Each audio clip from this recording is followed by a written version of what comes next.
What is going on, guys? Welcome back to another CSGO edition. This will be before our July 2nd four-game slate.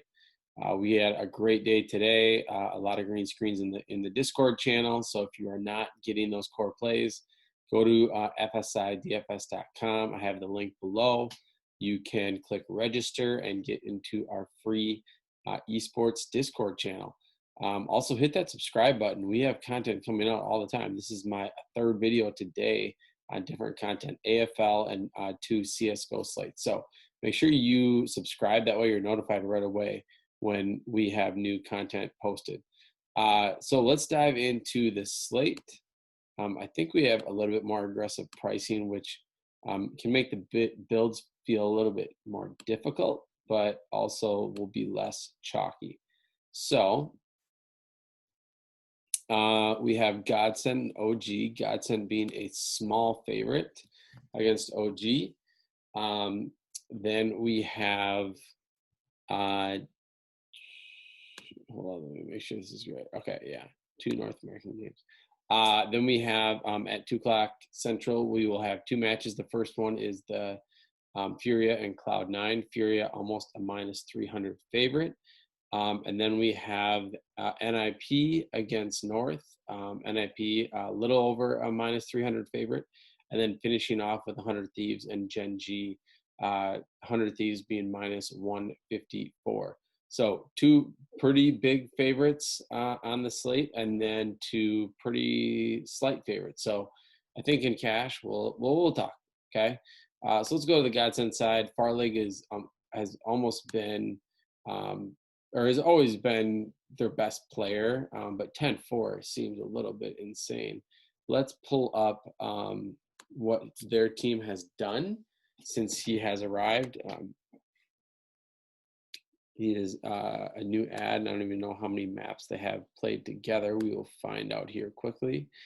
The rest of their team has, I think, like their top 4 is all like viable. But I think the one that you always want to kind of fade is Crystal. He's the one that kind of is not somebody that we want to target for DFS purposes. So we are 25 maps. So our sample size is going to be pretty small, but I do think it's important to look at the sample size with him because he does have such an impact on the roles on the team. And in those 25 maps, he is leading the team with +58 kills. Madden and Zen are right behind. Crystal clearly, again, is the worst player on this team, so do not even consider him at 4,600.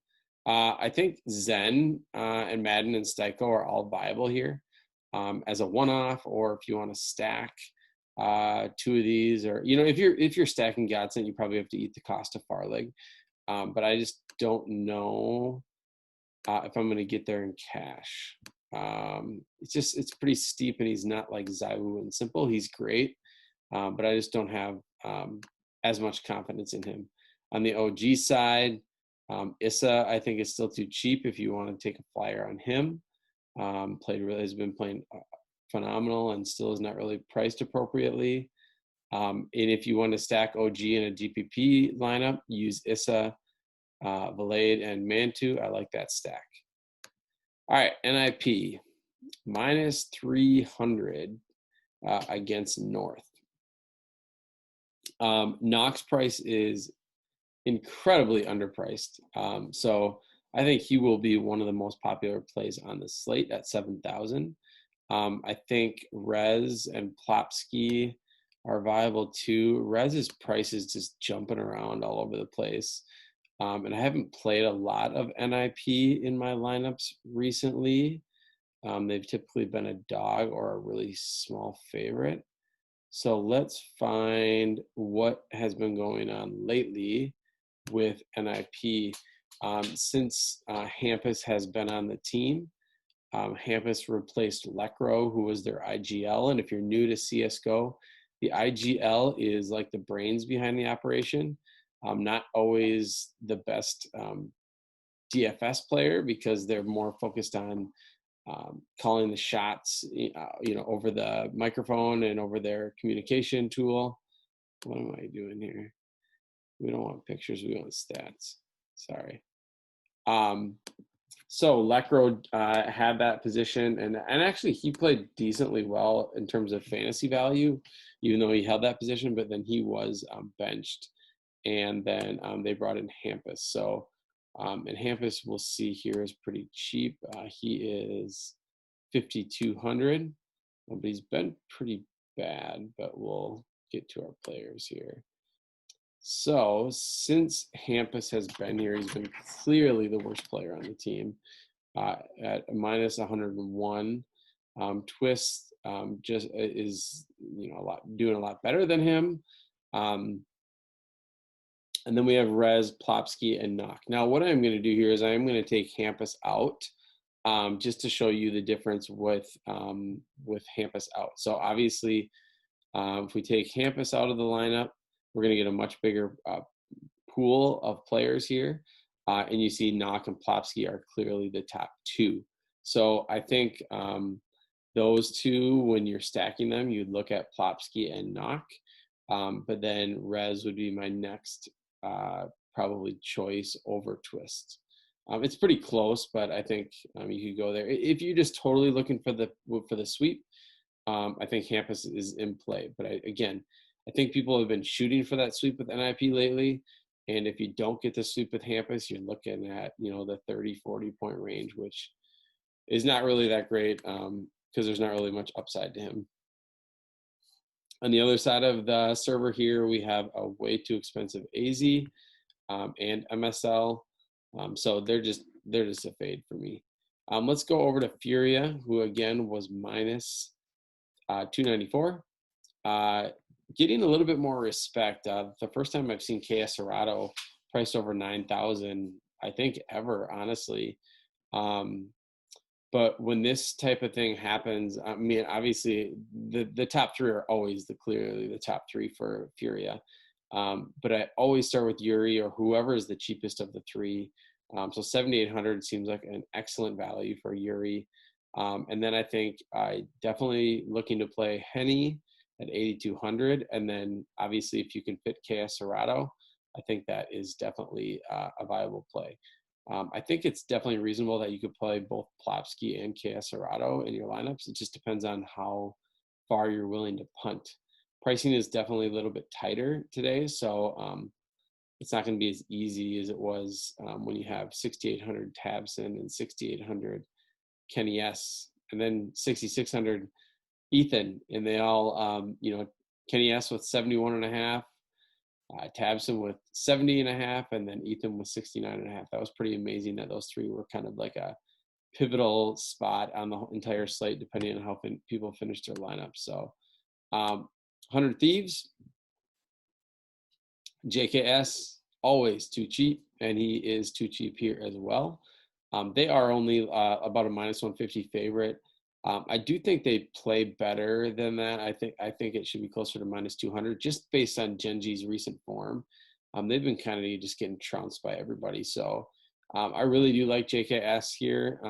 Even if you use him as a one-off, I really like him. You could stack him with JKM or Gratisfaction, but JKS lock and load him.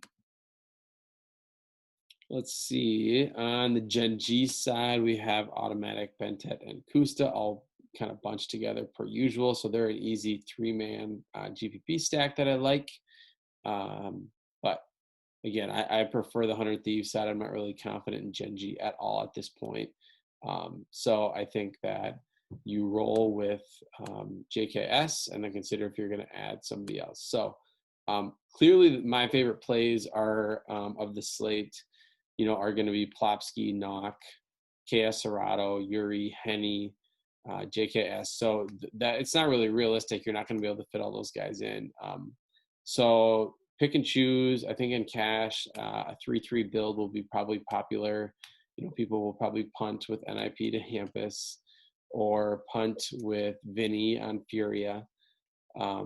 Neither of these, though, seem like as much of a lock to be a sweep as we had today, like with FaZe. FaZe felt like more of a probable sweep than, and even G2, considering ENCE was playing without Yampy. But so I think while it seems easy to punt with those teams because you want the sweep, I do think just be mindful of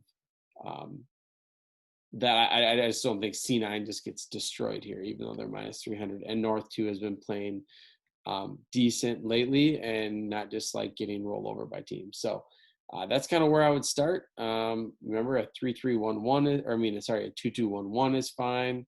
A 3-2-1 is fine. Just try not to negatively correlate your plays. Try not to play 2 NIP and 1 North. I think that's a mistake people still tend to make. And just know that there's not really like an optimal outcome for you because, you know, your player is likely killing one of your own players. So then that just negates the success and the upside of the play. So hopefully we had a ton of green screens in our Discord channel today. Hopefully we repeat that tomorrow. And I hope you've been enjoying the content and just watching CSGO and learning the game as I have, because not somebody that I've played it actually. You know, I'm just learning it from a DFS perspective and learning it from all the great people in the industry. So yeah, check it out. Hit the subscribe button. We're almost to 400, so we appreciate it if you could just give it that subscribe button. Helps us get out to all of our other people in the industry. Thanks a lot.